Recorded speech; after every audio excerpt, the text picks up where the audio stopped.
और ये शायरी का कीड़ा कब लगा? ये कीड़ा जब काटता है हाँ। तो अपने आप अंदर से शायरी आती है। कि ये पैदाइशी हुनर है या फिर आदमी अभ्यास करे तब आ जाता है? तो जिस आदमी के अंदर जज्बात हैं वो शायरी कर सकता है। उर्दू शायरी में आज भी गुरु शिष्य परंपरा का पालन किया जाता है। अच्छा। हाँ जी। इसके उस्ताद कौन कौन हैं? कैसे लोग इनसे जुड़ते हैं और वो शायरी सीखते हैं? जी, दबिस्तान उर्दू शायरी में 4 रहे हैं जो बड़े मशहूर दबिस्तान हैं। आजकल हालांकि उन दबिस्तानों की हालत बड़ी ख़राब हो गई है। दबिस्ताने जो उर्दू हैं जी, उनके कुछ ऐसे शेर हों जो इस तरह के फ़र्क को बताते हो। कोई मुजरा देखने गए हैं, कभी किसी महबूबा के चक्कर में जूतियां खाई हैं, तो उन्होंने कहा अम्मा लाहौल विला कुव्वत दाग, कैसी बात करते हो? तो दाग दहलवी साहब ने कहा मियाँ बीवी को देख के शायरी करेंगे तो ऐसे ही होगी। एक शायर किस तरह से अपनी शायरी के लिए ख्याल का चुनाव करता है? शायरी प्रोसेस से ज़्यादा आपके अंदर के जज्बात हैं। जो दिख रहा है उसी के अंदर जो अनदिखा है वो शायरी है। जो कह सका था वो कह चुका हूँ, जो रह गया है वो शायरी। ये मांगते थे जर मुसव्विर जेब में पाई नहीं, इसलिए तस्वीरें जाना हमने बनवाई नहीं। कि एक गज़ल की पूरी बनावट क्या होती है? ये मतला क्या है, रदीफ क्या है, काफिया क्या है? कि चाहने वाले तेरे कम न रहे, हम न रहे, तेरी जुल्फों में भी अब हम न रहे, हम न रहे।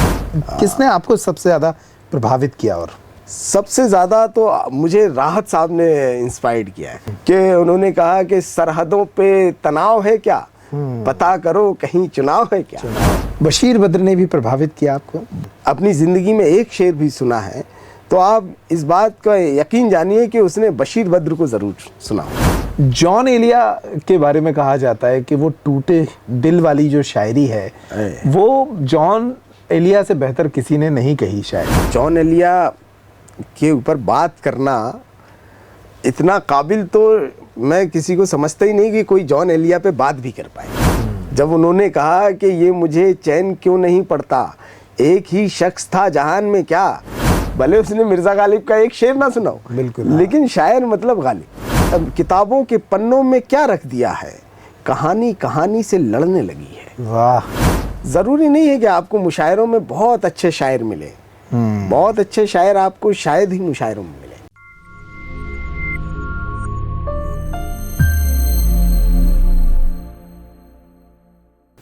कहते हैं कि इश्क अगर करना हो तो शायरी सीख लीजिए।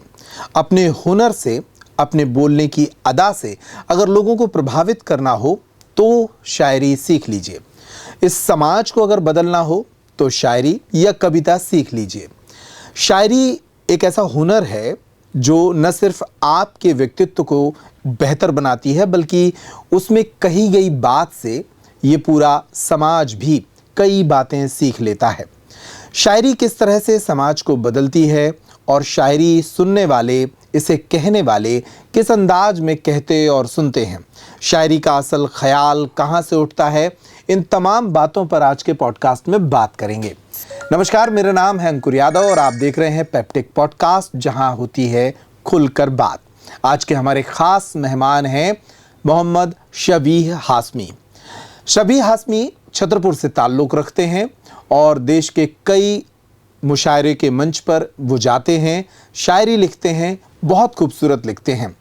वे किस अंदाज में लिखते हैं उनको तो सुनेंगे ही, साथ ही शायरी के हवाले से बहुत सारी बात इस पॉडकास्ट में करेंगे। ये पूरा पॉडकास्ट बहुत ही शायराना होने वाला है, इसलिए आप इसे अंत तक ज़रूर सुनिए। बहुत स्वागत है सभी आपका सबसे पहले स्टूडियो में। जी, बहुत शुक्रिया अंकुर भैया। सबसे पहले तो मैं जितना आपका परिचय दे पाया जी, मैं चाहूँगा कि दर्शक उससे और ज़्यादा आपको जाने। कहाँ से ताल्लुक़ रखते हैं, कहाँ पढ़ाई लिखाई हुई और ये शायरी का कीड़ा कब लगा? बिल्कुल सही कहा अंकुर भैया आपने, इसको कीड़ा ही कहना चाहिए। मैंने बचपन में कहानी पढ़ी थी पंच परमेश्वर, तो उसमें एक जुम्मन भाई थे और एक अलगू। तो हमारे बुंदेलखंड में एक कीड़ा है, उसका नाम भी जुम्मन रख दिया गया है। तो ये कीड़ा जब काटता है तो अपने आप अंदर से शायरी आती है, अपने आप इश्क की बातें होती हैं, अपने आप समाज को बदलने की बातें लोग करने लगते हैं। तो मैं सबसे पहले अपना तारुफ दे दूं, मैं छतरपुर का हूं और मेरा आबाई वतन उत्तर प्रदेश में पड़ता है। हमारे जो फादर थे वो यहाँ पे फॉरेस्ट में जॉब करते थे, तो इस वजह से हम लोग मध्य प्रदेश में यहाँ सेटल हो गए। शुरुआती शिक्षा हमारी सन्मति विद्या मंदिर में यहीं छतरपुर के स्कूल में मैंने हासिल की। इसके बाद ग्रेजुएशन भी मैंने छतरपुर के महाराजा कॉलेज से किया और फिर MBA करने में इंदौर गया, जहाँ से मैंने MBA की डिग्री ली Arihant institute of management studies से। अच्छा, शायरी का शौक जो है बड़े सलीके से धीरे धीरे आपको, अगर आपने कहीं पढ़ लिया, कहीं लिख लिया या कहीं कुछ आपके जहन में कोई बात भी ऐसी लग गई कि नहीं यार इसको हम शेर कह सकते हैं, आपने किसी शायर को अगर कभी भी सुन लिया तो आपके अंदर भी अपने जज्बात अपने आप निकल के आते हैं कि नहीं यार मैं भी शायरी कर सकता हूँ। तो ये बात उस ज़माने की है कि मेरे वालिद साहब मुशायरों के बड़े शौकीन रहे। उन्होंने कभी शेर नहीं कहे, ना उन्होंने कभी शायरी की, लेकिन मुशायरों के बड़े शौकीन थे। शेर पढ़ने का, सुनने का बड़ा शौक था। तो एक दफ़ा मैं उनके साथ मेला घूमने चला गया, तो उन्होंने कहा बेटा आज मत चलो, कल चलना, कल मैं तुम्हें मेला घुमाऊंगा। मैंने कहा क्यों? बोले आज मुशायरा है, आज तो मैं मेला ना मैं घूमूंगा और ना तुम्हें घुमाऊंगा। तो अब मैं छोटा सा बच्चा था, मुश्किल से 5th या 6th क्लास में पढ़ता था। तो बोले नहीं, बोले आज मत जाओ। तो मैं जिद बांध के बैठ गया कि नहीं मैं तो जाऊंगा भाई, मुझे तो जाना है, मेला देखना है। तो वो बड़े जब मुझसे बेजार हो गए, बिल्कुल थक हार गए, और बाल हट के सामने तो सबको झुकना ही पड़ता है अंकल भैया। तो फिर मैं उनके साथ ज़बरदस्ती चला गया और इत्तेफाक की बात कि मेरी जेब में एक कागज़ का टुकड़ा और पेन मेरे वालिद साहब के पास था। मैं वहाँ गया और मैंने देखा कि भाई यहाँ तो बहुत सारे लोग हैं और मंच पे बहुत सारे शायर। उस ज़माने में तो मैं किसी का नाम भी नहीं जानता था, लेकिन उस मुशायरे की जो फहरिस्त थी उसमें राहत साहब थे, बशीर बद्र साहब थे और माजिद देवबंदी साहब और अंजुम रहबर साहिबा, जिनको मतलब मैं अभी याद कर पा रहा हूँ। बड़ा मोतबर डाइस उस ज़माने में था और निज़ामत थी माजिद देवबंदी साहब की। बड़ी खूबसूरत निज़ामत करते हैं माजिद साहब। कभी अगर आपको उनकी निज़ामत आपने सुनी हो, तो उनकी निज़ामत में जब मैंने पहले शायर को सुना तो भाई मैंने कहा यार ये शायरी होती है। उससे पहले मैं शायरी को जानता ही नहीं था कभी। किताबें भी थी, उर्दू में थी। अच्छा, उर्दू मुझे उस ज़माने में पढ़ना नहीं आता था। घर में एक हाफिज साहब आया करते थे जो मुझे कुरान पढ़ाया करते थे। तो कुरान असल में अरबी में है, तो वो अरबी पढ़ना अलग बात है, क्योंकि जब कुरान आदमी पढ़ता है तो उसमें ज़ेर ज़बर पेश लगे होते हैं। और उर्दू की ये खासियत है कि उसको पढ़ने के लिए आपको बहुत पढ़ना पड़ता है, तब आप जाके उर्दू ज़बान पढ़ पाते हैं। क्योंकि उसमें जैसे अपन हिंदी में देखते हैं ना अंकुर भैया कि इसमें छोटी ई की मात्रा है, बड़ी ई की मात्रा है, छोटा ऊ है, उसमें ऐसा कुछ नहीं है। मात्राएं नहीं होती। जैसे हमको लिखना है क्या, जैसे मैं पूछूं क्या, तो मैं लिखूंगा काफ ये अलिफ क्या। और मैं जैसे मैंने कहा कि मैंने फलाना काम किया, या मैंने रोटी खाई, या मतलब मैंने कुछ भी किया, कोई एक्ट है ना, किया, जहाँ वो किया आएगा तो उसको भी अंकुर भैया काफ या अलिफ लिखा जाता है। तो अब क्या और किया आप कैसे एक ही तरीके से लिखा जाता है। अब आप उसके दरमियान कैसे फ़र्क कर सकते हैं कि ये क्या लिखा है या किया लिखा है, ये बड़ा मुश्किल का मामला होता है। तो ये लेकिन धीरे धीरे आपके पास आती जाती है। इसके हवाले से एक दाग दहलवी साहब है, बहुत उस्ताद शायर हैं। उन्होंने एक शेर कहा है अंकुर भैया कि नहीं खेल ए दाग दुनिया से कह दो कि आती है उर्दू ज़बां आते आते। ये धीरे धीरे ही आती है, ये एक प्रोसेस है जो धीरे धीरे ही आपको ज़बान आपके अंदर आएगी। तो मैंने जब देखा, देखिए पहले नंबर तो पहला झटका लगा मेले में। अच्छा, उसमें भी झटके के साथ मुझे स्टारडम दिखा। सबसे पहला काम जो मैंने देखा कि स्टारडम, कि यार भाई यहाँ शायर बैठे हैं और उनको सुनने के लिए बहुत सारे लोग इतनी आए। सारी भीड़। उस ज़माने में नगर पालिका का पंडाल पूरा भरा हुआ था। गालिबन मेरे ख्याल से होंगे 2 से 3 हज़ार 4 हज़ार लोग उस ज़माने में थे, और एक छोटे से बच्चे के लिए इतनी बड़ी तादाद बहुत होती है। और जहाँ शायर शेर पढ़े और लोग उछल उछल के जो दाद दें, वाह करें, तो मैंने कहा भाई ये तो स्टारडम अलग ही है। तो फिर मैंने भी कुछ ऐसी टूटी फूटी शायरी करना शुरू कर दिया। तो वहाँ से फिर मैंने ऐसा कोई मुशायरा नहीं होगा अंकुर भैया जो अपने शहर में हुआ हो। अपने शहर में मुसलसल 2 मुशायरे होते रहे, एक नगर पालिका में होता रहा है और एक महलों पे याद कैफ के नाम, जो कैफ भोपाली साहब हैं उनके नाम से मंसूब रहा है। तो मैंने दोनों मुशायरे मुतवातिर बगैर किसी बिला नागा मैंने देखे हैं, सुने हैं जी। और फिर यहाँ से धीरे धीरे ये बुखार बढ़ता गया जी। आपने इसको मतलब शायरी के हवाले से थोड़ा सा ये भी समझाइए कि ये पैदाइशी हुनर है या फिर आदमी अभ्यास करे तब आ जाता है। हाँ, बहुत अच्छी बात की अंकुर भैया। ये सवाल हर एक इंसान के जहन में होता है जो शायरी से ताल्लुक़ रखता है या नहीं भी रखता है, किसी भी आर्ट से।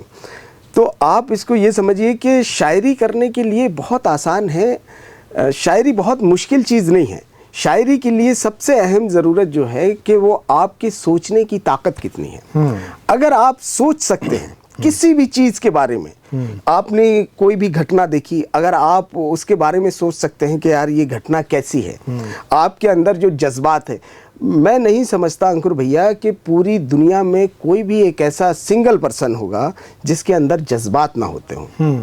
तो जिस आदमी के अंदर जज्बात हैं वो शायरी कर सकता है। बस रही बात उसके शिल्प की, जो उसका अरूज है, जो उसका फन है, ये आपको सीखना पड़ता है और ये आपके सीखने से ही आता है। अच्छा, आज भी जैसे मुशायरे हो गए, कवि सम्मेलन हो गए, इसमें आज कहा जाता है कि कवि सम्मेलनों का स्तर बहुत नीचे गिरता जा रहा है, लेकिन मुशायरों का भी गिर रहा है, लेकिन उतना नहीं गिरा। इसके पीछे की सबसे बड़ी वजह है गुरु शिष्य परंपरा। आजकल जो भी कवि आते हैं तो वो उन्हें गुरु शिष्य परंपरा से कुछ नहीं, उन्होंने 2 किताबें पढ़ ली, उन्होंने चंद्र शास्त्र सीख लिया और उन्होंने कहा नहीं अब तो हम कवि हो गए, बिल्कुल मंच पे जाएंगे और हम कवि हो गए। अब हमारे सामने ना दिनकर कुछ है, ना निराला कुछ है, ना महादेवी वर्मा कुछ है, हमारे सामने कोई कुछ नहीं है। लेकिन उर्दू शायरी में आज भी गुरु शिष्य परंपरा का पालन किया जाता है। अच्छा, हाँ, सबसे पहला सवाल जो दागा जाता है आपसे वो यही पूछा जाता है कि बोले मियाँ आपके उस्ताद कौन है? बगैर उस्ताद के कोई शायर नहीं होता है। नहीं, जनरली नहीं होता है। जनरली नहीं होता है। अगर वैसे होने को हो सकते हैं, क्योंकि जिसने पहला शेर कहा होगा उसका कौन उस्ताद रहा होगा, हो सकते हैं, लेकिन उस्ताद आपको एक राह दिखाता है। जैसे अंकुर भैया हम आपने डिग्री हासिल की है तो हमारे आपके टीचर हैं, पढ़ने के लिए तो हम भी बुक्स पढ़ के अपने एग्जाम दे सकते हैं, लेकिन हमें आपको भी टीचर की जरूरत पड़ती है जो हमको सही मार्गदर्शन दिखाए। क्योंकि लिखने में ये अहम नहीं है कि आपको क्या लिखना है, सबसे खास बात ये है कि आपको क्या नहीं लिखना क्या है। नहीं लिखना है, ये सबसे अहम बात है और ये आपको आपका गुरु बताता है कि नहीं ये नहीं लिखना है, ये लिखना है।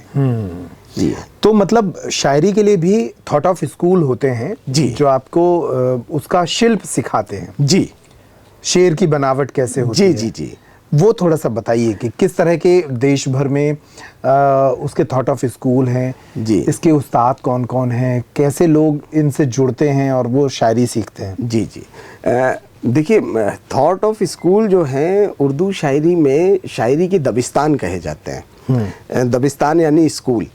तो दबिस्तान उर्दू शायरी में 4 रहे हैं जो बड़े मशहूर दबिस्तान हैं। आजकल हालांकि उन दबिस्तानों की हालत बड़ी ख़राब हो गई है, क्योंकि आजकल आप जाइए तो मुशायरों में भी और शायरों में भी गुरु शिष्य परंपरा का पालन जो है वो उतना अच्छी तरीके से लोग करते नहीं, क्योंकि उन्होंने 2 शेर कहे और उनको दिखता है सिर्फ ग्लैमर कि हम मुशायरे में जाएंगे, स्टेज पे चढ़ेंगे और हमें लोग पहचानेंगे और हमारी जेब में हमारा पैसा आ जाएगा। तो ये ग्लैमर की बात नहीं है, ये आपके सीखने की बात है। विद्वान होना और मुशायरे पढ़ना, मतलब एक शायर होना और मुशायरा पढ़ना दोनों मुख्तलिफ चीज़ें हैं। अच्छा, ज़रूरी नहीं है कि एक बहुत अच्छा शायर आपको मुशायरों में नजर आए। ओके, मतलब आप अच्छा लिखते हैं लेकिन ज़रूरी नहीं कि आप पढ़ते भी अच्छा हों। पढ़ते भी अच्छा हो। तो ये, और आजकल तो बहुत सारी चीज़ें हैं जो मुशायरों के लिए ज़रूरी हैं, वो सियासी एतबार से भी आप उसको जोड़ सकते हैं। हर जगह सियासत चलती है, आप भी जानते होंगे अंकुर भैया, ऑफिस पॉलिटिक्स क्या होती है। ऐसे ही हर एक, ऐसी कोई भी चीज़ नहीं है जिसमें पॉलिटिक्स का इन्वॉल्वमेंट ना हो। तो हाँ, शायरी के जो दबिस्तान की बात कर रहा था मैं, शायरी की 4 दबिस्तान, जैसे दबिस्तान दिल्ली, दबिस्तान लखनऊ, दबिस्तान अजीमाबाद और दबिस्तान रामपुर। अच्छा। हाँ, तो दबिस्तान दिल्ली के जो उस्ताद शायरों में रहे हैं वो मीर रहे हैं, और हमारे इब्राहिम ज़ौक़ रहे हैं, दाग दहलवी रहे हैं। इन्होंने जो काम किया है उर्दू शायरी में, इन्होंने सबसे अहम काम जो किया वो किया है उर्दू ज़बान पे, कि शायरी की ज़बान क्या होनी चाहिए, कि आप किसी भी लफ्ज़ को गलत नहीं बरत सकते। जैसे अगर हम कहें, हम आप कहते हैं बोले ये सही है ये गलत है, तो वो लफ्ज़ असल में सही है ही नहीं, वो लफ्ज़ है सहीह। उर्दू में सही है? हाँ, सही होता है उर्दू में। अच्छा, है ना, ये सही है ही नहीं। जैसे हम आप बात करते हैं तजुर्बा, हम बड़े आसानी से बोल देते हैं कि भाई तुमको कितने साल का तजुर्बा है। वो तजुर्बा नहीं है, वो असल में लफ्ज़ है तजरिबा। अच्छा। हाँ, जब हम आप बोलते हैं तो वो ऐसा साउंड करता है कि हम तजुर्बा बोल रहे हैं, लेकिन वो तजुर्बा है ही नहीं। तजरबा। हाँ, तजरिबा। अच्छा। लफ्ज़ है तजरिबा, लफ्ज़ है मदरसा, लफ्ज़ है सदर। हम आप बड़े आसानी से बोल देते हैं सदर साहब है, ये फला है, ये वो है, लेकिन लफ्ज़ है वो सदर। तो ये जो काम किया है, ये सबसे ज़्यादा काम अगर किसी ने किया तो दबिस्तान दिल्ली ने किया। अच्छा, तो आप ये कहना चाह रहे हैं कि जो दबिस्तान दिल्ली के जो थॉट ऑफ स्कूल के लोग हैं, वो इन शब्दों को ऐसा ही लिखेंगे जैसे ये हैं, जैसे हैं। वो अपनी शायरी के लिए इनके साथ छेड़छाड़ नहीं कर सकते, और दूसरों को ये छूट रहती है। अब जैसे देखिए क्या होता है, एक उस्ताद है तो उसके कुछ अपने प्रतिमान हैं, उसने कहा कि बोले नहीं, हम इन शब्दों को सही तरीके से ही बरतेंगे, जैसे लफ्ज़ हैं हम इनका इस्तेमाल वैसा ही करेंगे, इसके साथ हम कोई छेड़छाड़ नहीं करेंगे। अब कोई दूसरा उस्ताद है तो उसने कहा बोले नहीं यार, इसको अपन ऐसा भी कर सकते हैं कि आम बोलचाल की भाषा में अगर ये आ गया है, ये चलन में है, राइज है, तो हम इसको ऐसा ले लेते हैं, इसमें क्या परेशानी है ना।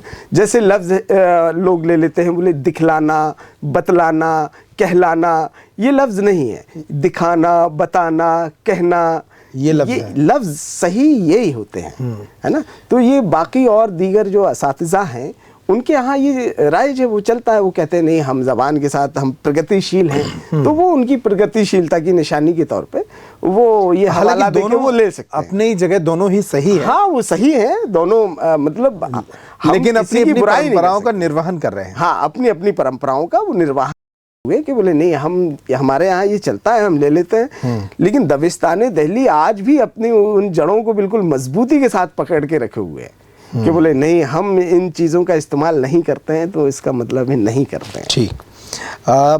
अगर इन दबिस्ताने जो उर्दू हैं जी, उनके कुछ ऐसे शेर हों जो इस तरह के फ़र्क को बताते हों, इस तरह के फ़र्क को बताते जैसे, हाँ, जैसे आपका थॉट ऑफ स्कूल कौन सा रहा? मैं दबिस्तान दिल्ली का से हूँ। मेरे उस्ताद जो हक छतरपुरी हैं, तो हक छतरपुरी के जो उस्ताद हैं वो हैं अब्र अहसन गुन्नौरी। गुन्नौर एक कस्बा पड़ता है उत्तर प्रदेश में, वहाँ के उस्ताद थे, और उनके उस्ताद रहे हैं दाग दहलवी। अच्छा, है ना। तो हम अहसनी भी हैं, अब्र अहसनी गुन्नौरी भी शायरी के बहुत बड़े मुस्तनद उस्तादों में उनका शुमार है। तो मैं ऐसे समझूँ कि जिस तरह संगीत के क्षेत्र में घराने होते हैं, जी, उसी तरह शायरी में भी अपने घराने हैं। जी जी जी, रिवायतों के बिल्कुल आप वहाँ से उठाते हैं। जी जी, बिल्कुल आप समझ सकते हैं। अच्छा, एक चीज़ बताना चाहता हूँ मैं कि दबिस्तान दिल्ली के उस्ताद शायरों में शुमार होता है दाग दहलवी का, और दबिस्तान लखनऊ के उस्ताद शायरों में शुमार होता है मियाँ अमीर मीनाई का।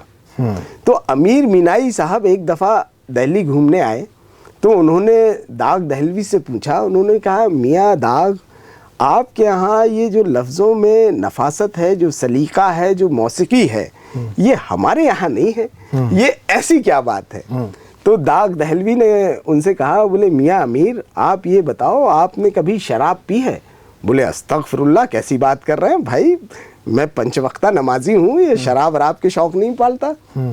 बोले अच्छा ये बताओ किसी से इश्क किया है? बोले नहीं अपनी बीवी से हम बहुत अरे बोले ये छोड़िए मियाँ, आप ये बताइए कभी कोई मुजरा देखने गए हैं? कभी किसी महबूबा के चक्कर में जूतियां खाई हैं? तो उन्होंने कहा अम्मा ला हौल वला कुव्वत, दाग कैसी बात करते हो? तो दाग दहलवी साहब ने कहा मियाँ बीवी को देख के शायरी करेंगे तो ऐसे ही होगी। मतलब वो कई घाटों का पानी अगर आपने पिया है तो ज्यादा बेहतर शायरी आप कर पाएंगे दाग दहलवी के अंदाज में। जी जी। जो जिस तरीके से शायर जो ख्याल उठाते हैं जी समाज से, अलग अलग जगहों से, उनका नजरिया क्या होता है? एक शायर किस तरह से अपनी शायरी के लिए ख्याल का चुनाव करता है? क्या वो किसी प्रोसेस का हिस्सा होता है? देखिए अंकुर भैया क्या होता है, शायरी प्रोसेस से ज़्यादा आपके अंदर के जज्बात हैं। आप किसी भी चीज़ को जब देखते हैं तो आप उसको किस नज़रिए से देख रहे हैं, ये अहमियत रखता है। अगर कहीं पे आप ये समझिए कि कहीं किसी का मर्डर हो गया या कोई भी घटना घट गई, किसी का एक्सीडेंट हो गया, तो जिसके घर परिवार का के आदमी का या इंसान का एक्सीडेंट हुआ है उसके दिल की हालत क्या होगी? हाँ, वो आपको फील करना पड़ेगा, है ना।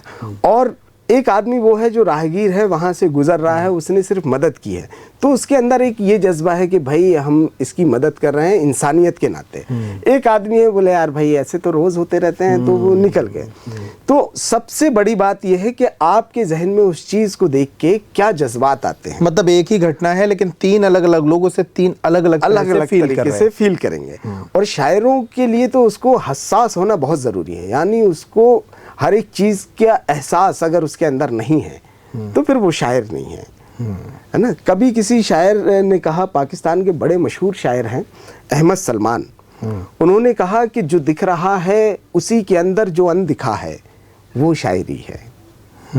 जो दिख रहा है उसी के अंदर जो अनदिखा है वो शायरी है। जो कह सका था वो कह चुका हूँ, जो रह गया है वो शायरी है। वाह। ये शहर शारा तो रोशनी से खिला पड़ा है, सो क्या लिखूं मैं? वो दूर जंगल की झोपड़ी में जो एक दिया है वो शायरी वो शायरी है। तमाम दरिया जो एक समंदर में गिर रहे हैं तो क्या अजब है। तमाम दरिया जो एक समंदर में गिर रहे हैं तो क्या अजब है।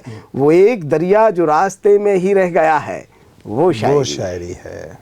तो जब तक आप उस चीज़ को समझेंगे नहीं तब तक आपके अंदर अगर उस चीज़ का एहसास नहीं है तो फिर आपको शायर कहलाने का कोई हक बहुत अनटच ख्याल को उठाकर और फिर उस पर लिखना, जी वो शायरी है, यही शायरी है।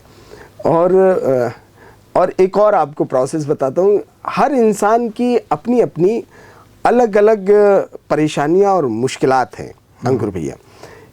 इसके बारे में आपको मैं एक एग्जाम्पल से समझाता हूँ कि एक बादशाह ने एक दफ़ा एक मिसरा दिया।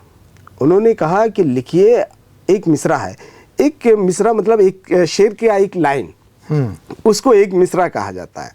और कई दफ़ा क्या होता है कि उसको तरही मिसरा मान के उस मिसरे के हिसाब से, उसके वज़न पे, उसके मीटर पे, उसके रदीफ़ काफ़िया, उसकी ज़मीन के हिसाब से शेर कहने पड़ते हैं, तो उसको कहा जाता है तरही कलाम या तरही गज़ल, तरही नज़्म। इस तरीके से वो होता है।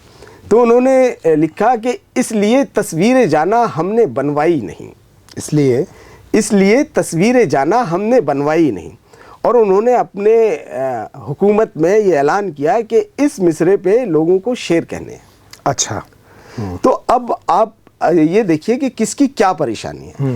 एक अंधे ने उस मिसरे पे गिरह लगाई, उसने कहा कि इसमें गोयाई नहीं और मुझ में बीनाई नहीं, इसलिए तस्वीरें जाना हमने बनवाई नहीं। अब अंधा तस्वीर को देख नहीं सकता और तस्वीर बोल नहीं सकती, तो वो अंधे के किसी काम की नहीं, इसीलिए अंधे ने वो बनवाई नहीं। तो उसका ये शेर होगा, है ना, उसका, क्योंकि ख्याल ये है। अब एक भिखारी है जो पैसे मांगता है, भीख मांगता है, अब उसके पास पैसा है ही नहीं। उसने वो क्या शेर कहेगा? वो शेर कहेगा कि मांगते थे जर मुसव्विर, जेब में पाई नहीं, कि मांगते थे जर मुसव्विर जेब में पाई नहीं, इसलिए तस्वीरें जाना हमने बनवाई नहीं। अब अगर किसी आशिक के नजरिए से देखेंगे तो आशिक कहेगा कि एक से दो जब हो गए तो लुत्फ़े यकताई नहीं। जब वो एक हम दोनों से दो हो ही गए हैं तो फिर क्या मिलन का मजा ही नहीं है कि एक से दो जब हो गए तो लुत्फ़े यकताई नहीं, इसलिए तस्वीरें जाना हमने बनवाई नहीं। अब किसी आलिम दीन, किसी मुसलमान जो धर्म उलमा है, उससे उसका नजरिया क्या होगा? वो कहेगा कि दीन अहमद, बुत परस्ती दीन अहमद में कभी आई नहीं, इसलिए तस्वीरें जाना हमने बनवाई नहीं। तो हर एक इंसान के सोचने का तरीका अपना अलग अलग है।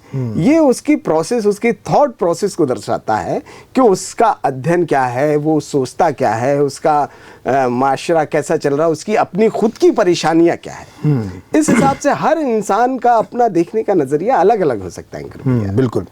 बहुत सारे लोग आपके हवाले से शायरी को आज समझ रहे हैं, शेर की बनावट को समझ रहे हैं। बहुत सारे शब्द हमारे नए दर्शक सुनते हैं, उनको ये अंदाज़ा नहीं रहता, वो उसका फ़र्क नहीं समझते, वो भी थोड़ा बताइए।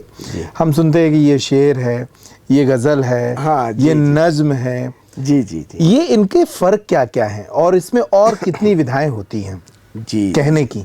जी जी जी, बहुत अच्छी बात। ये सवाल बहुत अच्छा है अंकुर भैया। क्या होता है कि अमूमन जिन लोगों को शायरी का ज़्यादा इल्म नहीं होता, वो सिर्फ उन्होंने एक दो लोगों को सुना या एक दो शेर सुन लिया और उन्होंने कहा, बोले भाई हमको शायरी आती है, और नज़्म को गज़ल, गज़ल को नज़्म, या कुछ का कुछ वो बोलते रहते हैं। हालांकि ये श्रोता इसमें नहीं पड़ता है, नहीं, उनको पूरी आज़ादी है, वो कुछ भी कर सकते हैं। हर इंसान का अपना अपना सोचने का तरीका है। देखिए अंकुर भैया, शेर जो है, शेर में दो मिसरे होते हैं, या मिसरे माने दो लाइनें, दो पंक्तियां। हाँ। अब मैं मिसरे का आपको शाब्दिक अर्थ बताता हूँ। आपने दरवाजा देखा होगा अंकुर भैया, पुराने जमाने में कभी भी एक पल्ले का दरवाजा नहीं होता था, दो पल्ले के दरवाजे होते थे। तो वो जो दो पल्ले के दरवाजे हैं, उसके एक पल्ले को मिसरा बोलते हैं। अच्छा, ये वहां से उठाया गया है। हाँ, दरवाजे के एक पल्ले को मिसरा बोलते हैं। तो जब दो पल्ले आपस में मिलते हैं तब जाके वो दरवाजा बनता है। तो इसी तरीके से जब दो शेर आपस में मिलते हैं तब जाके वो शेर बनता है। अच्छा, दो मिसरे मिलते हैं। हाँ, जब दो मिसरे मिलते हैं तब जाकर वो आपस में शेर बनता है।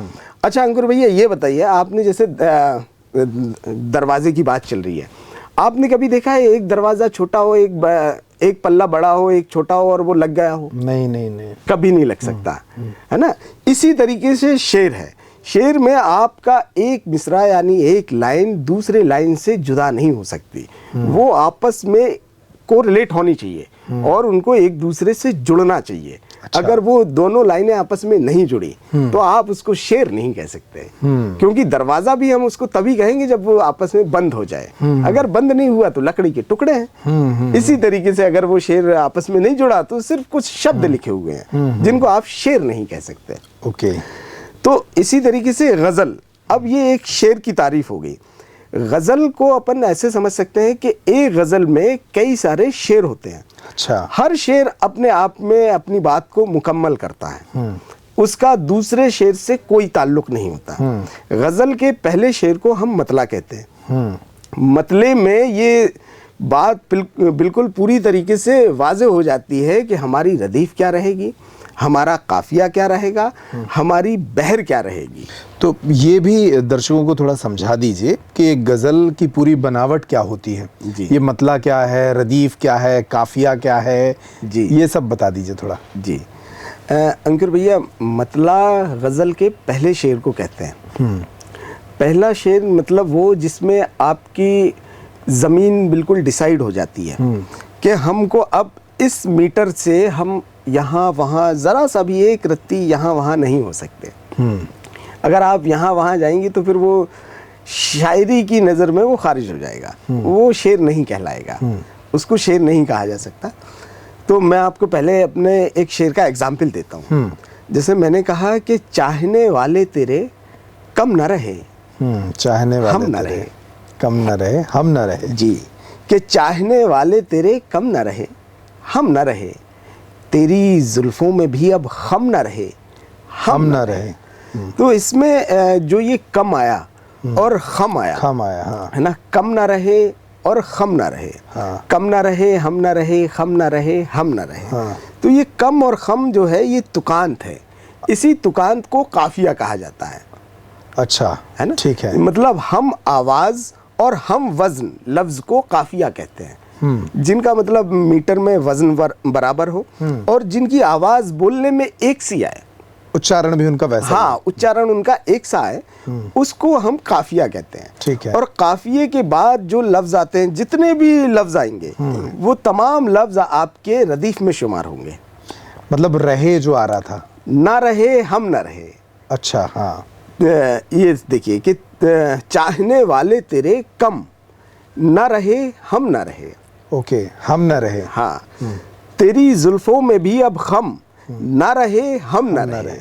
तो ये जो चीज़ है ये रदीफ में आएगी और इससे पहले के लफ्ज़ जो है वो काफिया में आएगा। ठीक है। और जब ये दोनों गज़ल के पहले शेर में दोनों मिसरों में काफिया और रदीफ कंपलसरी है, क्योंकि वहीं से डिसाइड होता है कि आपका रदीफ क्या रहेगा और काफिया क्या रहेगा।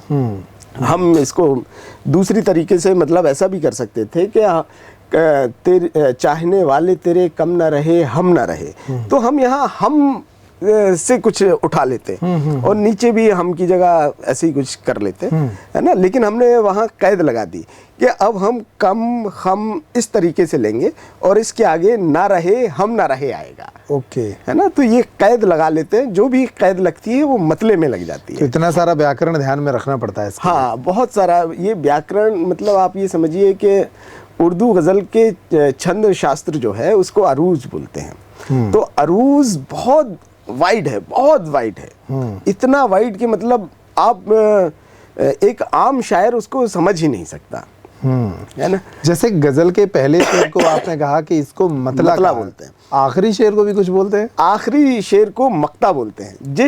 जिस शेर में शायर अपना नाम या अपना तखल्लुस इस्तेमाल कर ले वो मक्ता है, उसको मक्ता कहा जाता है। अगर शायर ने अपना तखल्लुस इस्तेमाल नहीं किया तो फिर वो मक्ता नहीं कहलाएगा। अच्छा। उस गजल का आखिरी शेर कहलाएगा, फिर वो आखिरी शेर, वो आखिरी शेर है। अगर शायर अपना तखल्लुस इस्तेमाल करता है तब जाके उसको मक्ता कहा जा सकता है। तो सबसे छोटी जो गजल है जिसको हम गजल कह सकते हैं वो कम से कम 3 शेर की होती है। अच्छा, पहला शेर जिसमें मतला हो, दूसरा एक शेर हो और तीसरा उसमें मक्ता हो। अगर आपने ये इस तरीके से 3 शेर कह लिए तो आपकी गजल हो गई। सबसे छोटी गजल 3 शेर की, और बड़ी आप कितनी भी बड़ी बना सकते हैं। क्या बोलते हैं कि फ़राक साहब ने 25-25 शेरों की गज़ल कही है। हमारे यहाँ शहर की एक शायर हैं मुखलिस साहब, स्वतंत्र प्रभाकर रावत मुखलिस, वो 30-30 शेरों की एक गज़ल कहते हैं। तो ये अपना अपना तरीका है, कितने शेर वो कह सकते हैं, कितना क्या है, ये अपने मवाद, अपनी उनका डिक्शन क्या है, क्या सोच है, क्या जहनियत है, वो उस हिसाब से कहते हैं। ठीक है, तो शेर हो गया, गज़ल हो गई, अब एक और लफ्ज आता है बार बार, जी, नज्म। जी, नज्म क्या होती है? नज्म अंकुर भैया हम उस विधा को कहते हैं जिसको गाया जा सके। अच्छा, है गज़ल ही, बस उसे गाना है ना, जिसको भी हम गा सकते हैं वो नज्म है। अच्छा। लेकिन नज्म को भी अपने शायरी में अलग से डिफाइन किया है। अच्छा, है ना। नज्म की खासियत ये होती है कि उसमें आपके पास रदीफ और काफिये की कैद नहीं होती। अच्छा, हाँ, उसमें आपके रदीफ और काफिये तब्दील हो सकते हैं आपको, लेकिन कम से कम 2 मिसरों में आपको उसमें क्या बोलते हैं कि 2 मिसरों में जो आपने 2-2 मिसरे अगर करके आप शेर कह रहे हैं, मतलब शेर बंद नज्म कह रहे हैं, तो हर 2 मिसरों में आपके रदीफ और काफिये एक से होने चाहिए। अच्छा, है ना। वो फिर वो थोड़ा उसमें अंतर कर सकते हैं। हाँ, तो फिर उसको अंतर कर सकते हैं। जैसे राहत साहब की एक नज़्म मैं आपको सुनाता हूँ।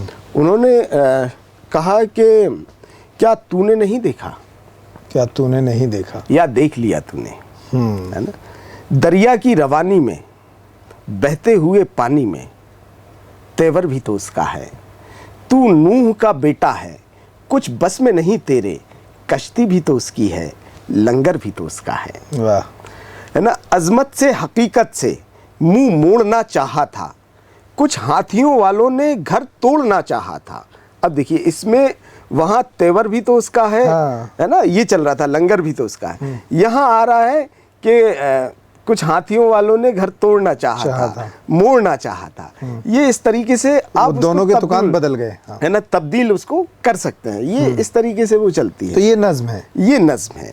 जब हम आप इसको इस तरीके से कहते हैं कि मतलब दो दो शेर जो मुख्तलिफ हो, जिनके रदीफ और काफिये अलग हो, वो नज्म की कैटेगरी में आती है। लेकिन उसमें शर्त होती है मीटर की, कि अच्छा। आपका मीटर जो आपने पहले मिसरे में लिया है वही मीटर आपका आखिरी मिसरे तक चलेगा। ठीक है ना। आजकल और भी कई सिनफें आ गई हैं जो आज़ाद नज़्म है ना। आज़ाद नज़्म में आपके पास वो मीटर की भी कैद नहीं रखते हैं लोग के वो मीटर क्या है, वो किसी भी मीटर में कुछ भी वो कह देते हैं।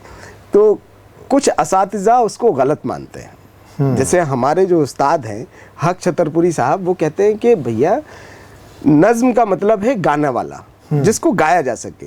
और अब आपका मीटर ही तब्दील हो गया, उसमें कुछ है ही नहीं कि उसको गाया जा सके, तो आप उसको नज़्म कैसे कह सकते हैं। मतलब ना वो गद्य में रहा ना वो पद्य में रहा, आधा गद्य हो गया आधा पद्य हो गया। तो आज़ाद नज्म के नाम पर ये थोड़ा सा, हाँ, ये थोड़ा चल रहा है, स्वतंत्रता मिल रही है लोगों को मिल रही है, लोग कह रहे हैं। हालांकि आज़ाद नज़्म में रदीफ और काफिये की कैद नहीं है। बगैर रदीफ काफिये के आप पूरे कह सकते हैं, तमाम चीज़ें जो हैं वो आप कह सकते हैं, लेकिन मीटर को नहीं छोड़ सकते। ठीक है। और भी इसमें कुछ विधाएं होती हैं, जैसे कता। हाँ, कता में आपको अपनी बात 4 मिसरों में पूरी मुकम्मल करनी होती है। मतलब 4 पंक्तियों में, 4 पंक्तियों में आपको अपनी बात पूरी तरीके से मुकम्मल करनी है। और इसमें मतले की कैद नहीं होती कि मतला आपको कहना है। मतला मतलब जिसमें रदीफ और काफिया पहले और दूसरी लाइन में हो। अच्छा, है ना। पहली और दूसरी लाइन में अगर आपके में रदीफ और काफिया आ गया तो वो शेर हो गया। अच्छा, है ना। तो इसमें जो मतला जो कता है, कते में दूसरे और चौथे मिसरे में, यानी दूसरी और चौथी पंक्ति में आपको रदीफ और काफिये नजर आएंगे।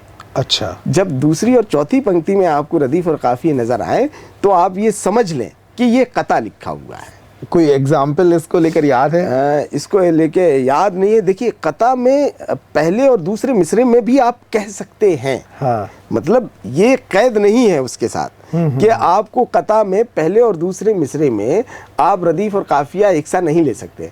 आप ले सकते हैं, लेकिन अगर आपने नहीं भी लिया तब भी आपका वो कता ही कहलाता है। कता ही माना जाएगा। हाँ, वो कता ही। तो एक तरह से देखें तो ये 4 पंक्तियों वाला एक बड़ा शेर है जी, जो कता कहा जाता है। कता कहा जाता है। ठीक है, जिसको कता एक रुबाई करके कहा जाता है कि रूबाई भी असल में ये कता से बिल्कुल मुंसलिक है, जुड़ा हुआ है। कता और रूबाई दोनों एक दूसरे से जुड़े हुए हैं। रूबाई लेकिन क्या है, महबूब की तारीफ में ज्यादा लोगों ने ये इसके साथ बंदिश है कि लोग महबूब की तारीफ में कहते हैं। अब आपका महबूब कोई भी हो सकता है।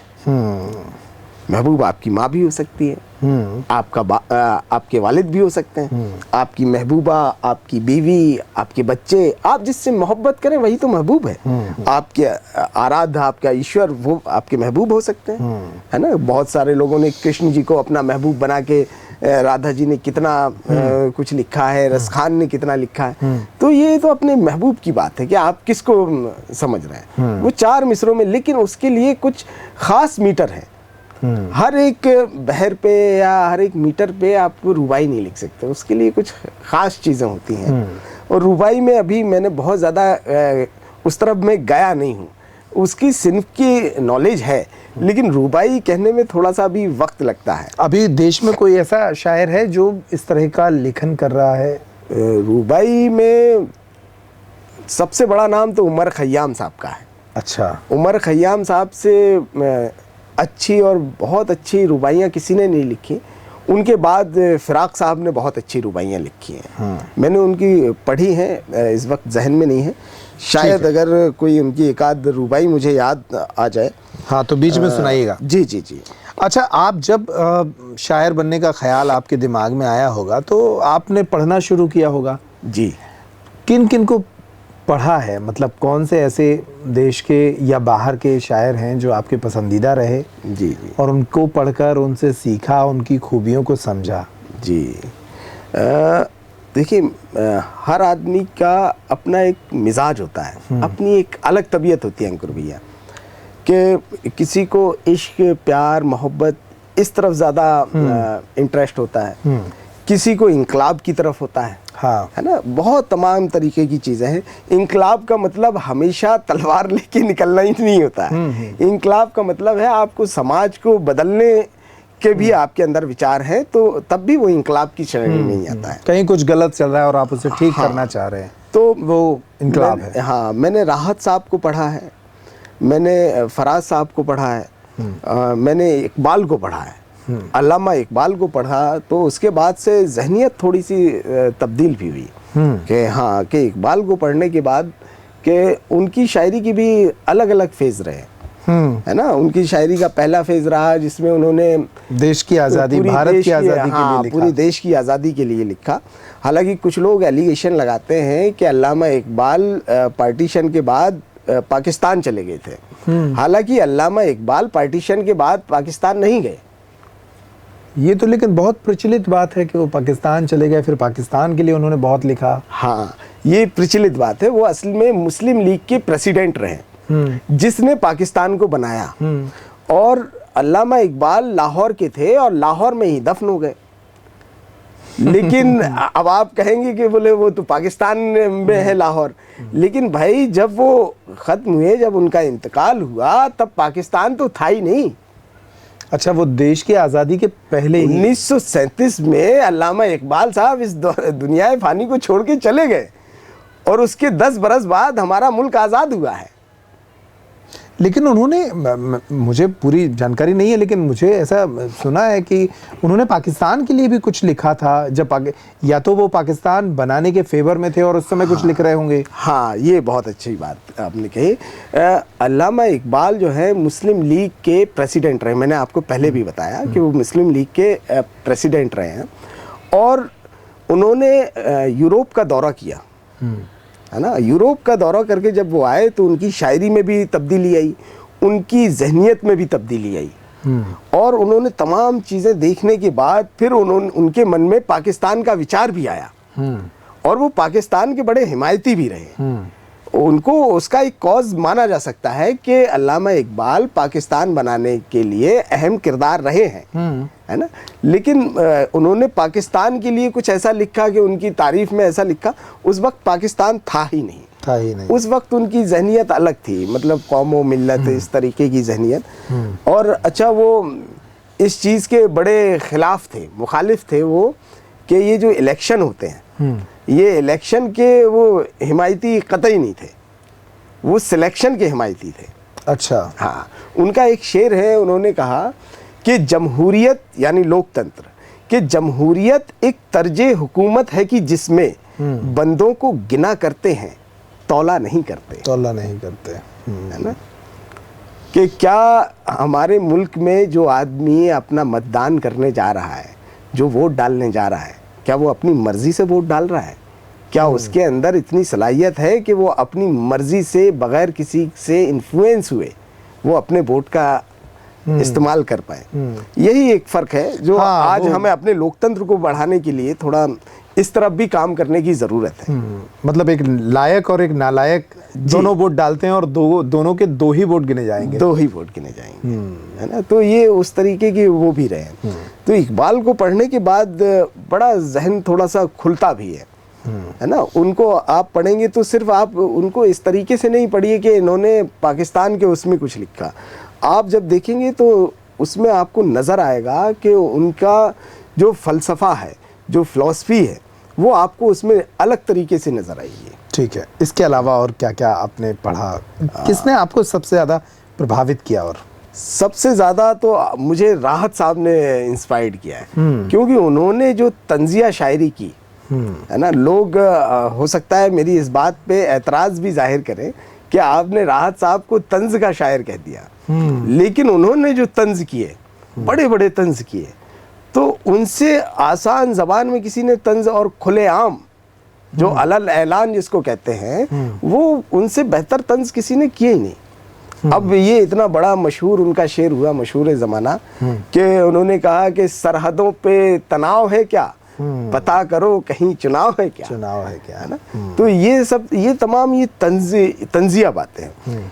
ऐवाने हुकूमत से आंखों में आंखें डाल के बात करने का फन, जो हुनर मैंने अपनी जिंदगी में देखा है सामने सामने। उससे पहले भी लोग रहे हैं, हाँ, लेकिन वो सामने नहीं थे, है ना। वो मतलब हमारी जिंदगी में नहीं रहे। मतलब जोश मलिहाबादी एक बहुत बड़े वो हिंदुस्तान में ही रहना चाहते थे, हिंदुस्तान में ही रहे। फिर बाद में पार्टीशन के काफ़ी टाइम बाद उनको बहुत सारी फैसिलिटीज़ भी थी। उस ज़माने के जो शिक्षा मंत्री थे हमारे मौलाना अबुल कलाम आज़ाद, उन्होंने बहुत सारी फैसिलिटीज़ दी कि आप हिंदुस्तान छोड़ के मत जाइए। लेकिन वो बेजार हो गए और फिर वो पाकिस्तान चले गए। वो उनकी अपनी वो रही, वो जितने शायद वो जितना चाह रहे हो उतनी उनको गवर्नमेंट की तरफ से नहीं मिल रहा हो। तो वो अपनी अपनी मजबूरियां, लोग इसको ये कहें बोले पाकिस्तान परस्त या हिंदुस्तान परस्त, ज़्यादातर अपने फ़ायदे के लिए, मुल्क का बंटवारा भी फ़ायदे के लिए हुआ, है ना। दो मुल्कों का बंटवारा हुआ तो फ़ायदे के लिए हुआ। तो राहत साहब आपको तंज के लिए, हाँ, सबसे अच्छे अगर हमको लगते हैं तो राहत साहब, और राहत साहब की वजह से ही मैं शायरी की तरफ सबसे ज़्यादा मुतासिर हुआ। मैं एक उनके पढ़ने का अंदाज़ अगर हम देखें अंकुर भैया, तो शायरी को हम दो पार्ट में डिवाइड कर दें। एक राहत साहब से पहले और एक राहत साहब के बाद। राहत साहब से पहले जो शायर आते थे मुशायरों में, तो वो तमाम लोग तरन्नुम में अपना अपना कलाम सुनाते थे। तहत में सुनाने वाले कम थे, है ना। फिर राहत साहब जब आए तो उन्होंने बताया कि शेर को पढ़ा कैसे जाता है। शेर को बड़े आसानी से नहीं पढ़ा जाता। हाँ, इसको गाने की भी जरूरत नहीं है, हाँ, सिर्फ कहने के तरीके से ही ये पहुंचाया जा सकता है। मैं एक मुशायरे को सुन रहा था श्रोता बन के अंकुर भैया। मुझे याद है नगर पालिका का एक मुशायरा था और मैं उस मुशायरे को बतौर सामाइन मैं सामने बैठा हुआ था और राहत साहब ने बात करना शुरू की। उन्होंने कहा कि बोले हमारे छतरपुर शहर के मोतबर शायर हशमत छतरपुरी साहब बहुत अच्छे शायर हैं, ये हैं वो हैं। और फिर उन्होंने चेयरमैन की थोड़ी सी तारीफ़ की और फिर वो उसी दरमियान बोले कि वो बंजर खेत हैं। इसी जेस्चर के साथ, इसी तरीके से उन्होंने कहा कि वो बंजर खेत हैं।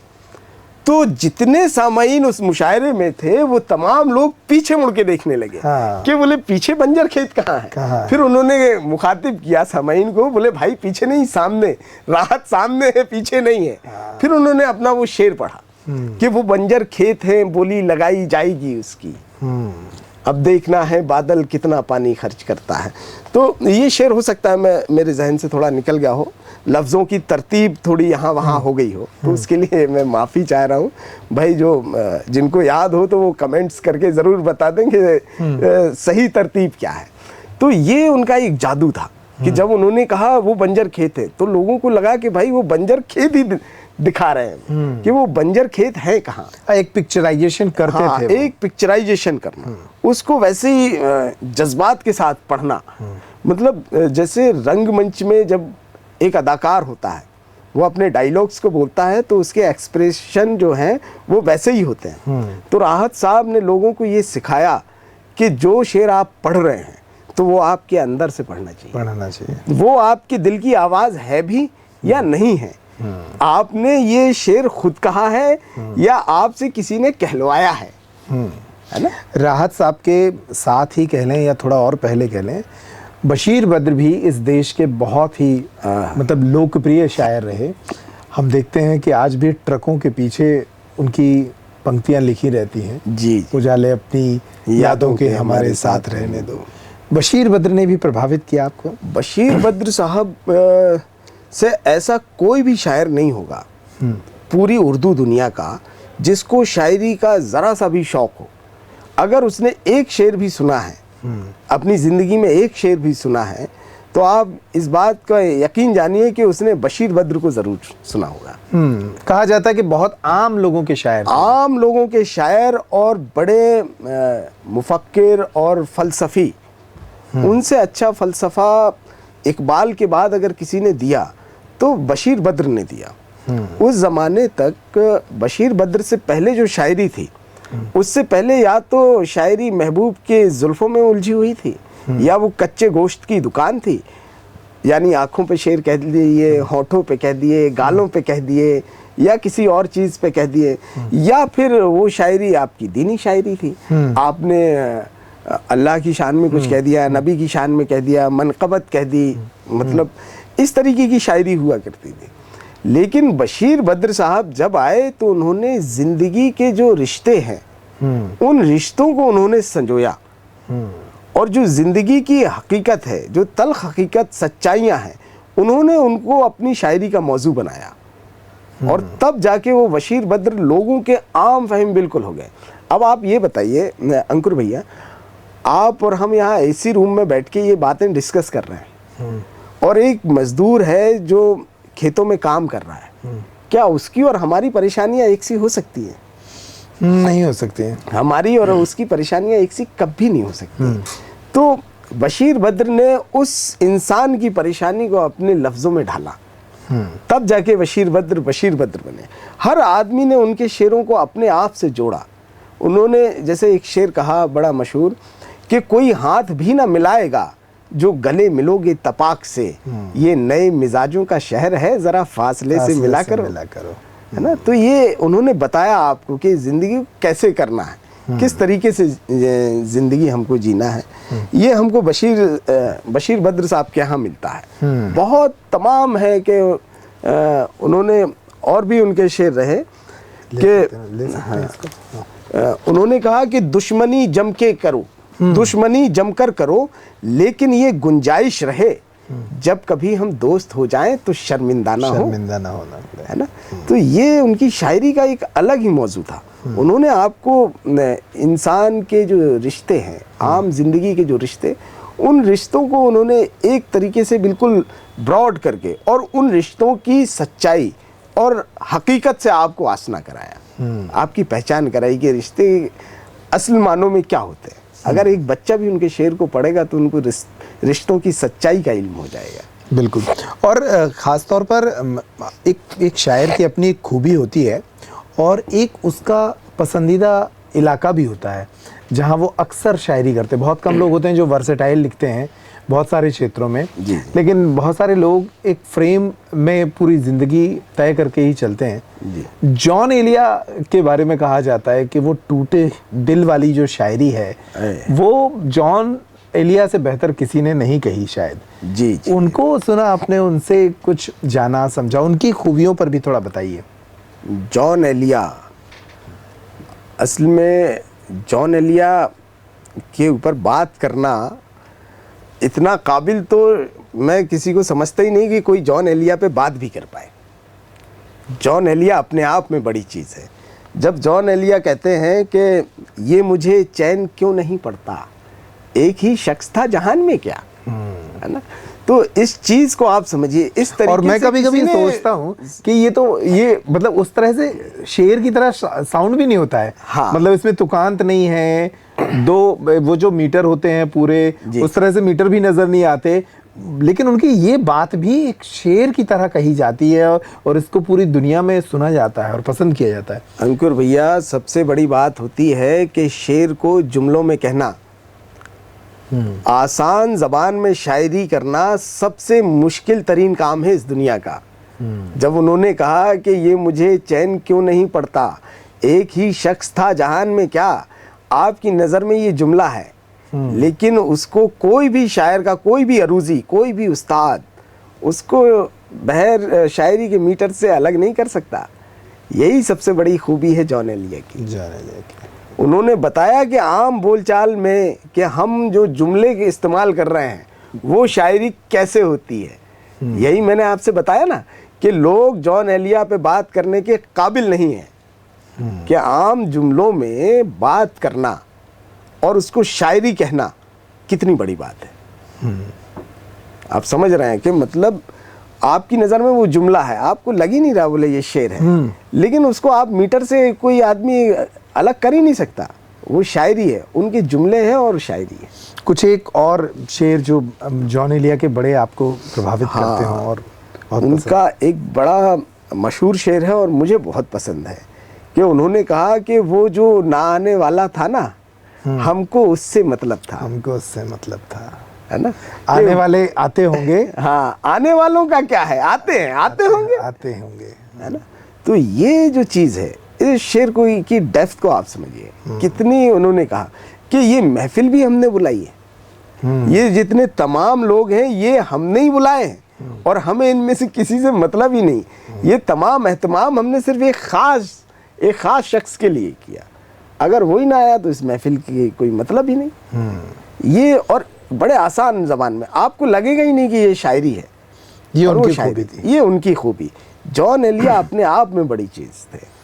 बस ये है कि वो उनकी ज़ाती ज़िंदगी थोड़ी सी उथल पुथल भरी रही, जिस वजह से वो ज़रा टूट गए और बीच में वो मुशायरों से भी गायब हो गए। कुछ लोग ऐसे होते हैं अंकुर भैया कि जिनको लोग मरने के बाद पहचानते हैं। जॉन एलिया भी उन्हीं में से एक है। जॉन एलिया भी उन्हीं में से है, मिर्ज़ा गालिब भी उन्हीं में से है। मिर्ज़ा गालिब को अपने ज़माने में चंद लोग जानते थे, जो उर्दू से मोहब्बत रखते थे, वो लोग उनको जानते थे।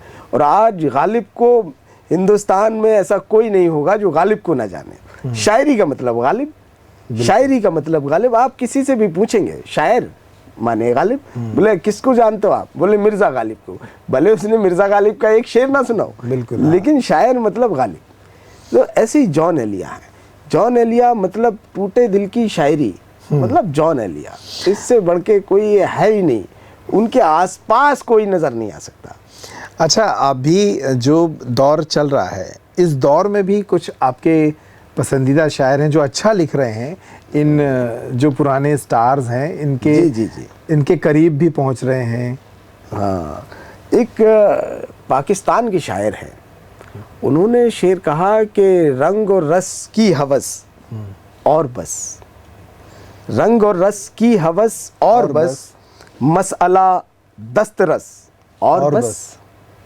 यूं बुनी है रगे जिंदगी कि यूं बुनी है रगे जिस्म की, एक नस टस से मस और बस।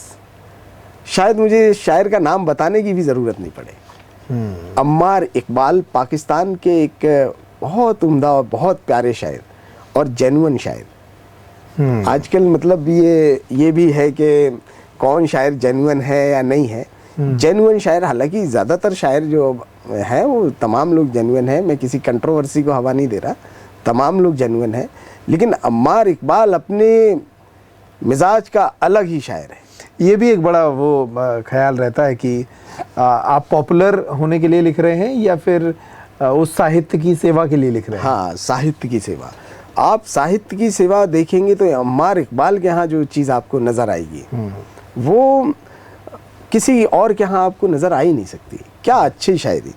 और ये भी नहीं है कि और भी लोग हैं, कई लोग जो हैं जदीद लबो लहजे की शायरी, मतलब नए लबो लहजे की जो शायरी है उसमें भी बहुत काम करते हैं। एक कोलकाता के शायर हैं, मेरी मुलाकात उनसे आसनसोल के एक मुशायरे में हुई और उन्होंने वहाँ मंच पे एक शेर पढ़ा और क्या खूबसूरत शेर, इतना खूबसूरत शेर के मतलब मैं बयान नहीं कर सकता कि उस शेर को सुनने के बाद मेरी कैफियत क्या हुई। उन्होंने शेर कहा कि किताबों के पन्नों में ये क्या रख दिया है, किताबों के पन्नों में ये क्या, किताबों के पन्नों में क्या रख दिया है, कहानी कहानी से लड़ने लगी है। वाह! आप जब इस शेर की डेप्थ को समझें तो ये आज जो हमारे देश में, हमारे मुल्क में या पूरी दुनिया में जो मसले हैं, इन मसलों का हल आपको इस शेर में नजर आ जाएगा कि किताबों के पन्नों में क्या रख दिया है, कहानी कहानी से लड़ने लगी है। ये शेर जब मैंने सुना तो मेरे बिल्कुल दिमाग ऐसा, और पहली दफ़ा मैंने उन शायर को सुना, काफ़ी बुजुर्ग शायर थे।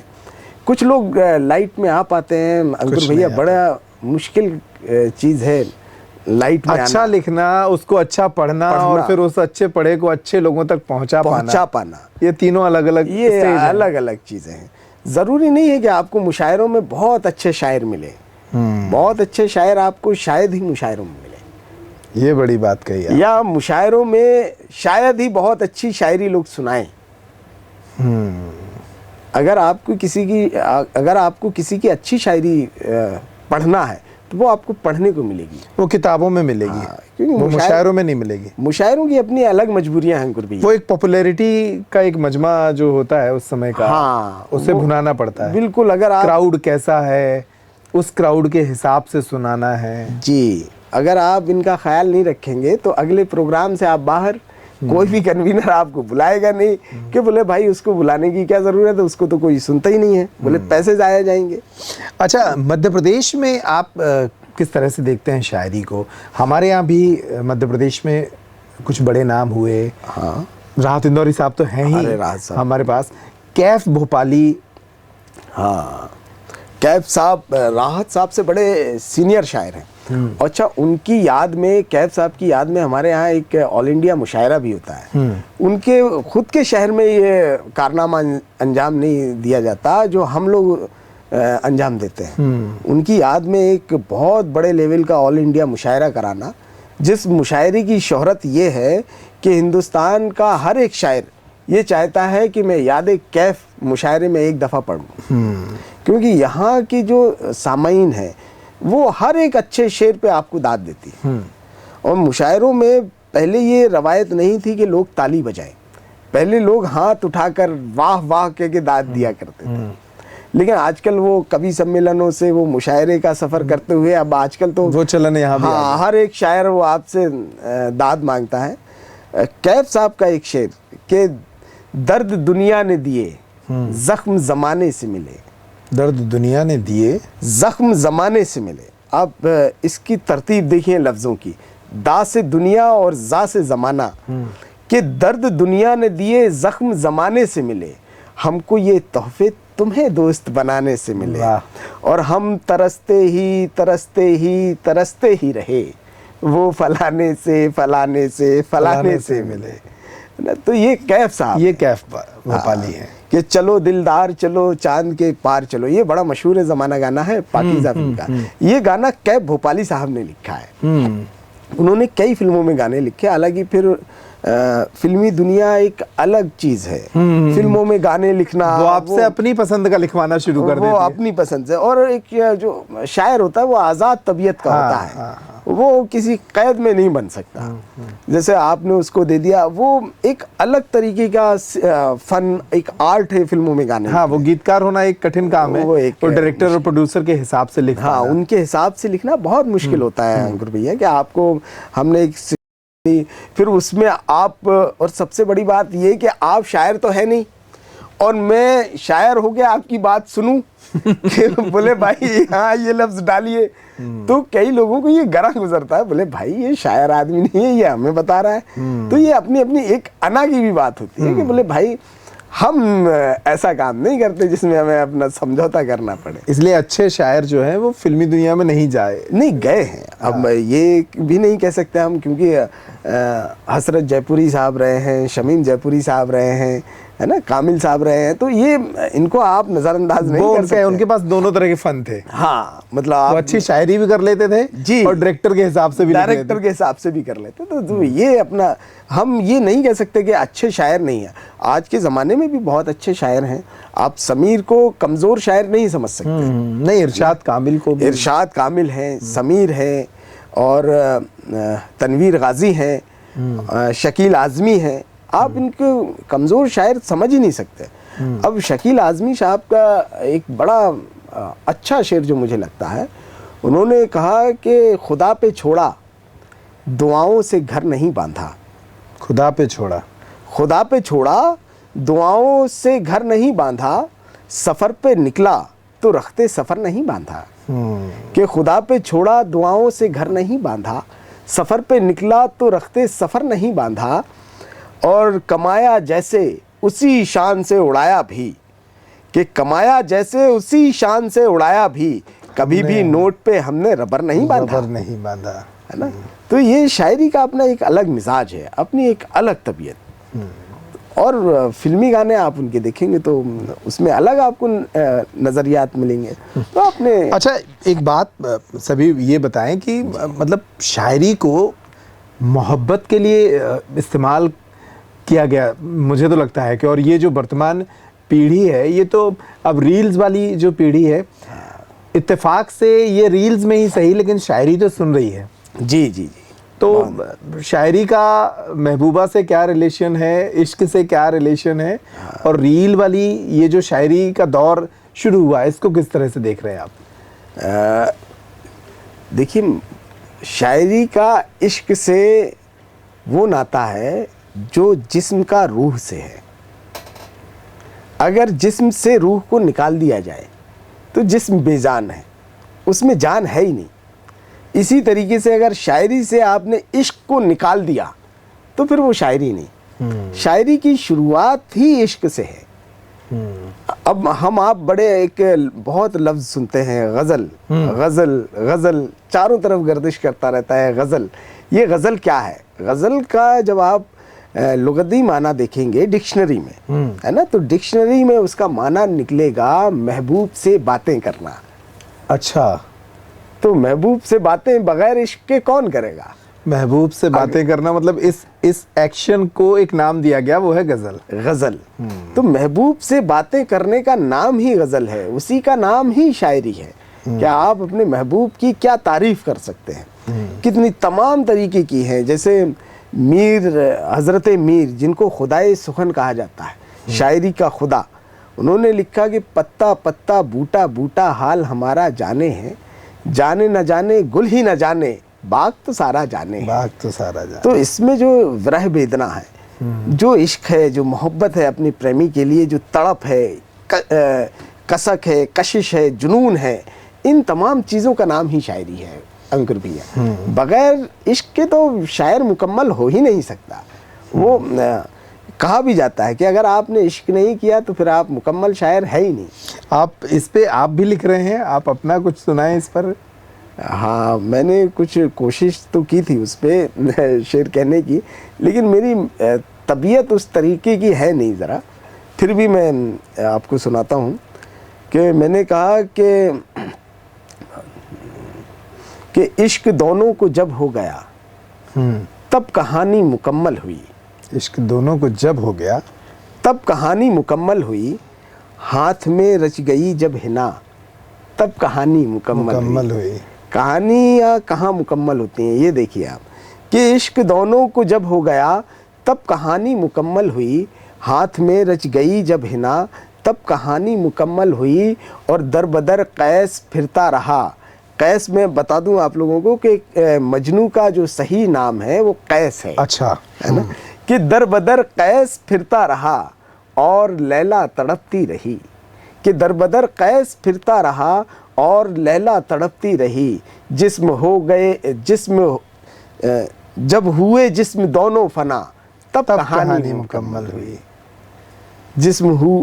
जब हुए जिस्म दोनों फना तब कहानी मुकम्मल। ये बहुत ऐसा कलाम है जो मैं कभी मुशायरों में पढ़ता नहीं, ये मैंने किताब के लिए महफूज रखा हुआ है। इंशाल्लाह जब किताब आएगी तो उसमें ये पूरा कलाम आप लोगों को मिलेगा। और वो जो मैं आपको शेर सुना रहा था शुरुआत में, जिसका मैं एग्जाम्पल देके आपको शायरी समझा रहा था कि चाहने वाले तेरे कम न रहे, कम न रहे, हम न रहे, हम न रहे, कि चाहने वाले तेरे कम न रहे, हम न रहे, तेरी जुल्फों में भी अब हम न रहे, हम न रहे, और जख्म भरते भी तेरे दिल के तो भरते कैसे, कि जख्म भरते भी तेरे दिल के तो भरते कैसे, जब मेरे प्यार के मरहम न रहे, हम न रहे, न रहे, है ना।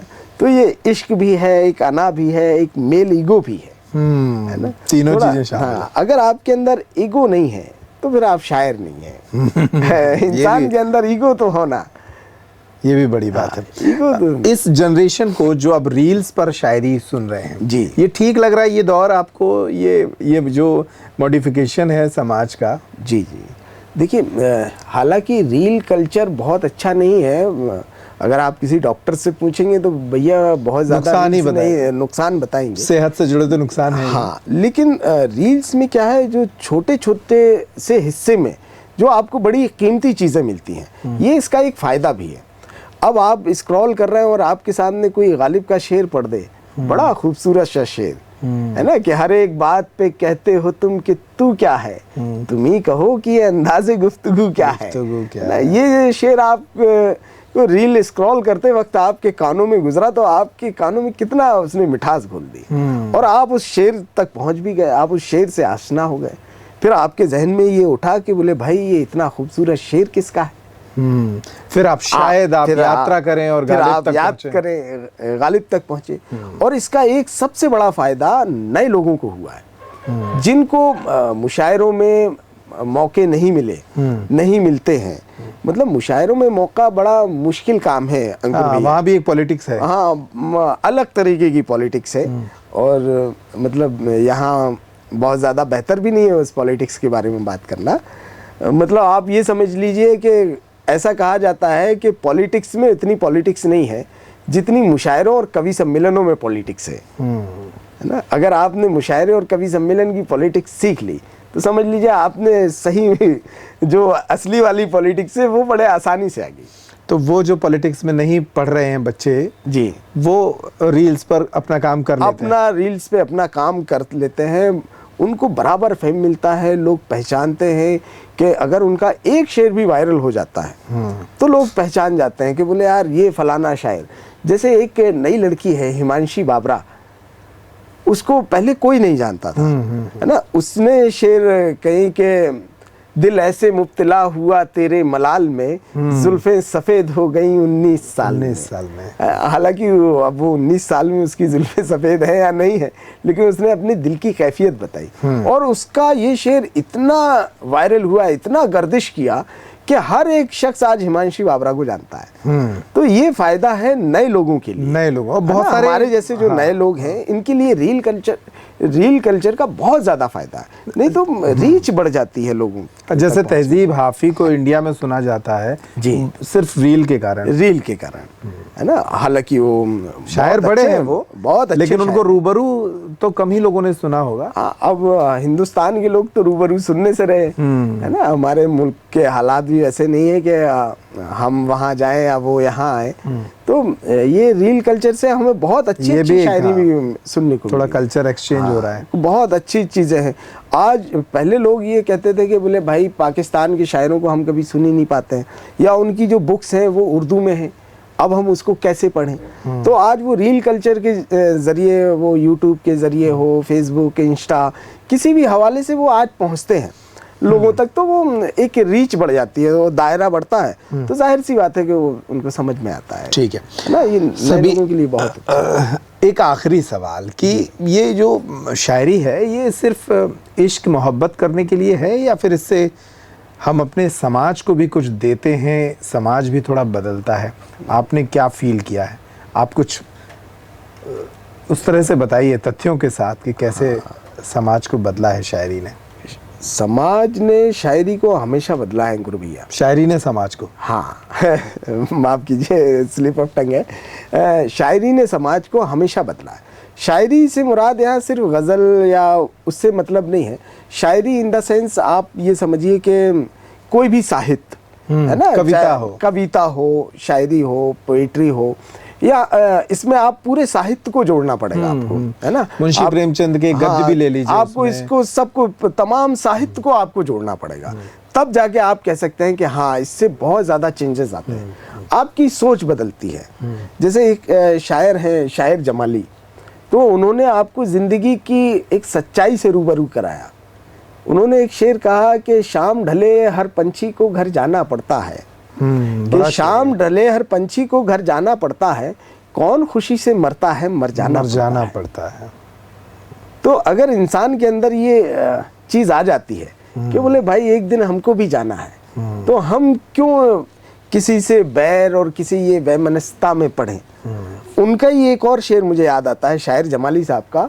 उन्होंने कहा कि तुम आसमां की बुलंदी से जल्द लौट आना, हमें ज़मीं के मसाइल पे बात करनी है। वाह, बहुत खूब। ये हमेशा शायरी अगर समाज को बदल नहीं पा रही तो उसका कुछ मकसद ही नज़र नहीं आता, है ना। जब लोग शेर कहते हैं कि उन्होंने कहा, बहुत अच्छे शायर हैं चौधरी चरण सिंह बशर, सरदार चरण सिंह बशर साहब, उनका एक शेर है कि ये दुनिया नफ़रतों की आखिरी स्टेज में है, इलाज इसका मोहब्बत के सिवा कुछ भी नहीं है। है ना। तो ये इस तरीके से लोगों की जहनियत को तब्दील किया जा सकता है, क्योंकि जिनका काम है वो नफ़रतें बांटना, है ना। कि किसी शायर ने ऐसा भी कहा उर्दू के हवाले से कि उनका जो काम है वो अहले सियासत जाने, अपना पैगाम मोहब्बत है जहाँ तक पहुँचे, जहाँ तक, है ना। तो ये हम मोहब्बत का पैगाम हर साहित्यकार आपको अपने यहाँ दिखेगा। ये आप अगर मुंशी प्रेमचंद के यहाँ जाएंगे तो आपको उनके देहात के जो नज़ारा आपको नज़र आएगा। अंकुर भैया, मैं मुंशी प्रेमचंद की एक कहानी का जिक्र करता हूँ आपसे। एक उनकी कहानी है ईदगाह, हम सब ने बचपन में पढ़ी है, हामिद का चिमटा, सब कुछ पढ़ा है। एक दफ़ा मेरे हाथ में ऐसी किताब लग गई, मैं कॉलेज से पास आउट था और मैंने हामिद का चिमटा वो ईदगाह कहानी जब पढ़ने बैठा तो उसका जब पहला पेज मैंने पढ़ा तो मेरी आंखें भर आईं, मेरा गला रुंध गया। मतलब मुझसे आगे पढ़ा नहीं जा रहा। जो जिस तरीके से उन्होंने लफ्ज़ों को बरता, उन्होंने बताया कि हामिद अनाथ है, हामिद के वालिद ख़त्म हो गए हैं, उसकी दादी ने कहा है कि तुम्हारे बाप आएंगे, तुम्हारे लिए ये लाएंगे वो लाएंगे। वो बेचारा छोटा सा हामिद अपनी दादी को देख रहा है, अंगारे में रोटियां सेकते हुए अपने हाथों से उसकी दादी के हाथ जल भी रहे हैं। तो मैं वो पढ़ नहीं पाया, पूरा एक पेज मैंने पढ़ा और मेरी आंखों से आंसू गिरने लगे और मैं वहीं बेड पे थोड़ा सा मैं टिक के बैठा हुआ था और बेड पे वहीं लेट गया। इतने ही में मेरी माँ आई और उन्होंने देखा और मेरी आंखों से आंसू गिर रहे हैं। तो उन्होंने कहा, बोले बेटा क्या हुआ, क्यों रो रहा है? तो मैं भर्राई आवाज़ में बोला कि कुछ नहीं अम्मी, बस ऐसे ही मैं एक किताब पढ़ रहा था। बोले किताब पढ़ के कोई इतना रोता है जितना तुम रो रहे हो? मैंने कहा कुछ नहीं। मैंने आंसुओं को पोंछा और 1-2 मिनट के बाद मेरी माँ चली गई। मैंने दोबारा पढ़ा और यकीन जानिए अंकुर भैया, मैं उस कहानी को पूरा नहीं पढ़ पाया। उन्होंने जिस तरीके से लिखा, तो ये जब आदमी लिखता है उसमें डूब के और हम अगर उस एहसास के साथ उसको पढ़ लें तो जाहिर सी बात है कि समाज में और इंसान के अंदर अपने आप बदलाव आता है।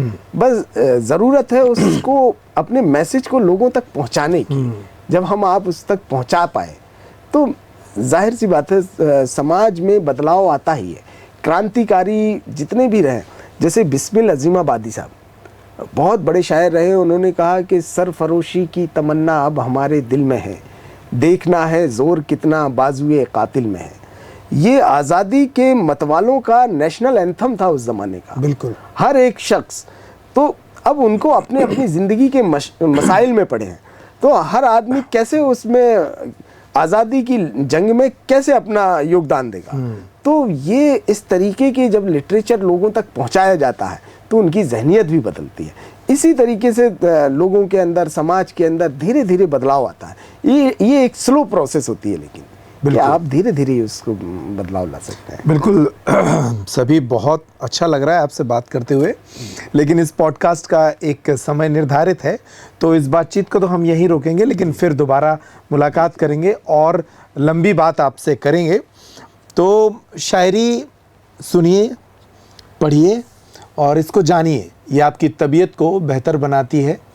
अगर आपकी तरबियत में ये शामिल है तो निश्चित रूप से न सिर्फ आपकी जो पर्सनैलिटी है वो बेहतर बनेगी, बल्कि हमारा समाज भी बेहतर बनेगा। इस पॉडकास्ट में इतना ही। आपको कैसा लगा अपने कमेंट के माध्यम से हमें ज़रूर बताइएगा। कोई शेर आपके पास भी हो तो वो भी आप हमें कमेंट कर सकते हैं, हम भी उसको पढ़ेंगे। नमस्कार।